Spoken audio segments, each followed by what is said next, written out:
Good morning. It's coffee time with God. Amen. Yeah. The gospel reflection for today, teaching about anger. It is taken from Matthew 5, verses 20 to 26. Let us pray. Come, Holy Spirit, I need you. Come, Holy Spirit, I pray.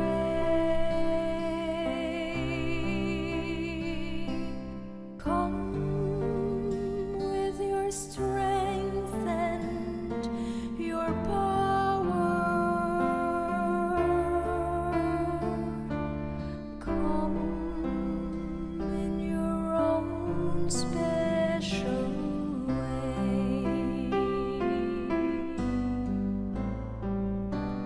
Come like a spring in the desert. Come to the weary of soul. Oh, let your sweet healing power touch me and make me whole. A reading from the Holy Gospel according to Matthew. Jesus said to his disciples, I tell you, unless your righteousness surpasses that of the scribes and Pharisees, you will not enter into the kingdom of heaven.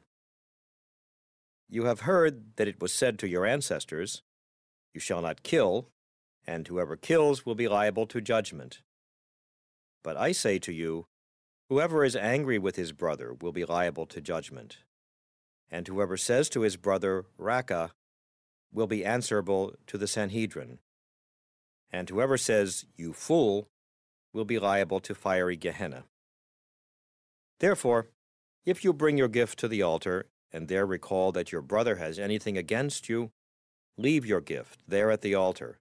Go first, and be reconciled with your brother, and then come and offer your gift. Settle with your opponent quickly while on the way to court with him. Otherwise, your opponent will hand you over to the judge, and the judge will hand you over to the guard, and you will be thrown into prison. Amen, I say to you, you will not be released until you have paid the last penny. The Gospel of the Lord. Praise to you, Lord Jesus Christ. Live your gift. Bakit live your gift? Kasi sinasabi dito ni Lord no yung teaching about anger. Gusto niyang sabihin na if you really want to offer something to the Lord, dapat totoo ka. Ayaw niya ng may galit, di ba? So dapat pag pure in spirit ka, anong mabibigay mong gift kay God kung may galit ka? Kaya sinabi niya dito, live your gift. Bago ka pumunta, siguro bago ka mag-communion, no? Di ba? Kasi dito hindi communion sinasabi. Tapos, tsaka ka mag-communion o tsaka ka mag-dasal kay God o offering anything to the Lord.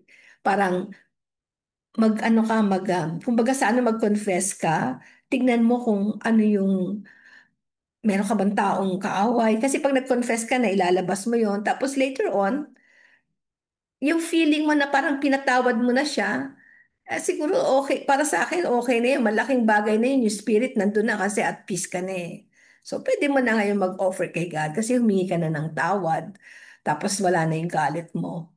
And most especially, kung nandoon lang yung kaaway mo, edi kung pwede mo na pag-peace be with you, lapitan mo doon ka mag-peace be with you sa harap niya, di ba? Siyempre, kung hindi mo naman kasama, tsaka mo siya balikan.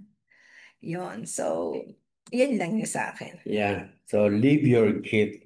Ibig sabihin, ang gift mo is ano ba ang gift na nakikita mo doon? Ako yung Live gift, your gift. yeah, yung gift parang yourself eh. Yourself is your gift to God. You Mhm. cannot offer yourself to God. Kasi di ba when you surrender yourself to the Lord, Okay. how can you surrender pag ang dami mo? Give of self. Ang parang sinasabi mo, iwanan mo na yung pride mo. And make yourself an offering Yes. na malinis na. Ibig sabihin, clear of your negative Yes, emotion. correct. Yeah, okay. Thank you. Sa akin, settle. Dito kasi sa ating Panginoon, ang pinaka-root na kanyang yun yung kill. Yun yung kasama sa 10 utos ng Diyos, di ba? Kill. Pero saan nagsisimula yon? Sa ano siguro? Ang nakikita niya doon sa mga maliliit na bagay na nagko-provoke para magalit ka. Yan, kaya sabi niya, bring your gift to the altar. Malamang yung iyong sarili is not worthy of giving kasi nandun yung galit eh. The spirit is not with you. Isa pang sinabi niya rito, go first and be reconciled. Ibig sabihin, yun ang binibigyan niya ng importansya. Yung iyong emotion should be released so that hindi ka umabot doon sa sobrang galit na pwede kang makapatay talaga. Kung minsan sobrang galit mo, ay dinidemanda mo na para maparusahan yung kaaway mo. Ito ang sabi ng Panginoon eh, minsan akala mo mananalo ka, mas masakit na ikaw ang nagdemanda, eventually natalo ka. Natalo ka na sa financial, sa time na ibinigay mo sa court, natalo ka dahil hindi nangyari yung iyong gustong punishment para sa kanya. Ikaw pa ang napanis. Minsan, ang galit talaga would cost you many things. Kaya nga, ito ang ginawa ng ating Panginoon. Itinuon niya roon sa maliit na bagay that you can easily give up. Yung nag-umpisa pa lang yung unang ginawa sa iyo na nagalit siya, settle immediately so that hindi siya lalaki. Importante kasi yon yung pagsesettle, yun yung term na para mag-ayos. Mm-mm. Ayusin mo yung gulo na nangyari sa buhay mo. Buhay mo yun eh, kasi ikaw yung nagagalit, ikaw yung nagano. So, kaya nakita mo rin na si Jesus, nilagay yun sa Ten Commandments, yung thou shalt not kill. Why? Kasi, bakit mo isi-settle yung emotion mo? Kasi ang leading nun, magpapatay ka na. Sa galit mo, parang di ba, minsan sinasabi mo, naku, gigil na gigil ako, gusto na kitang suntukin. Parang ganon, di ba? So, iba, buti kung suntok lang, kung may hawak siyang kutsilyo, di ba? So, yung emotions ay tinutulungan ipa-calm down. When you settle down, and then, of course, because you forgave, no? Nag-forgive ka. Yan. So, yun yung parang Yes. message, ano mo. So, ngayon naman, tinignan ko dito yung meaning ng raka. Yung raka pala parang, you're foolish. Parang foolish. Parang bad Parang words. sa kanila, mura na yun Mura eh. na yun. Sasabihin mo na, Ah. loko-loko ka, siraulo. Parang foolish kasi, in English, Mm. yung raka. So sa atin, marami ng ibang mga bad words. Pero sabi nga dito, na kaya mo lang masasabi nga yung raka na word, panahon noon ay magmura, sa sobrang galit mo sa tao. Yan. Tapos pag sobrang galit mo, lalong nagiging tension at tension hanggang sa makakapatay ka na. Kaya nilagay ni Jesus dito, thou shalt not kill. Kasi andun yung pinaka-peak ng galit eh. Yun. Kaya nilagay niya talaga yun sa Ten Commandments. So, ang message sa atin dito, siguro para sa akin, magkaroon tayo ng self-control. No? Huwag tayong agad, alam ko na, siyempre tao pa rin tayo, may emotions tayo, pwede talaga tayong magalit, pero since we continue to seek the Lord, no, in this reflection, yung pagsisimba natin, hindi niya tayo pababayaan na makontrol natin yung emotions natin. Ngayon, pagka nangyari sa atin yan, tapos sobrang galit natin, kunyari, hindi mo na control, no?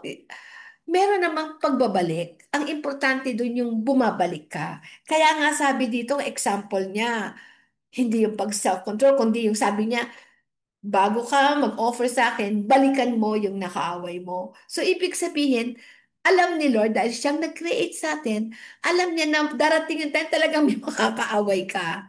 No? Na hindi mo na control yung sarili mo. So, ang importante, sabi niya, balikan mo. Humingi ka ng tawad.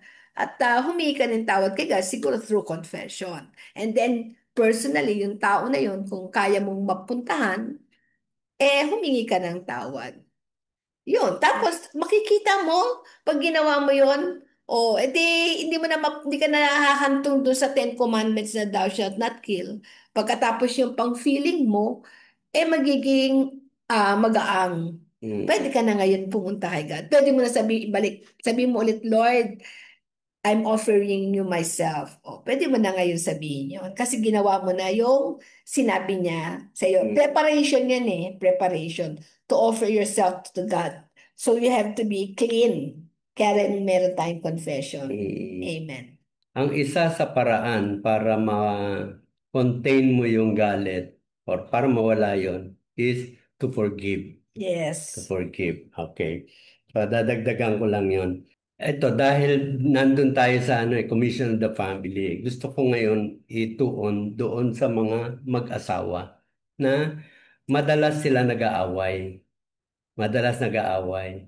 At doon sa mga nakakausap natin na mag-asawa, ang madalas na kanilang paraan, tumahimik. Naiipon yung galit na nasa puso nila.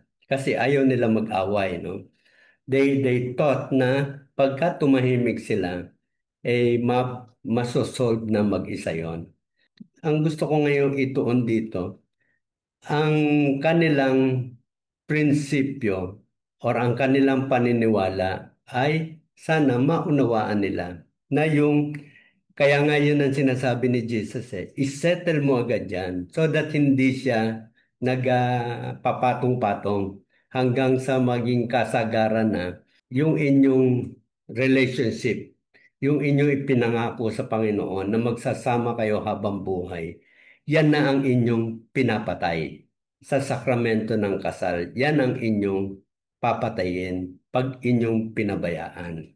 So, yun ngayon ang sinasabi namin. That is why gusto namin maituro sa mga habang inihahanda namin sila sa kasal, yung communication, how to settle, how to communicate well, so that hindi nila gagawing pagka nag-away, tumahimik lang, pabayaan na lang natin yan. It will solve by itself.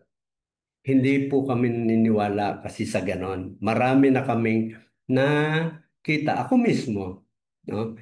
It is yung silent treatment na solusyon ng iba.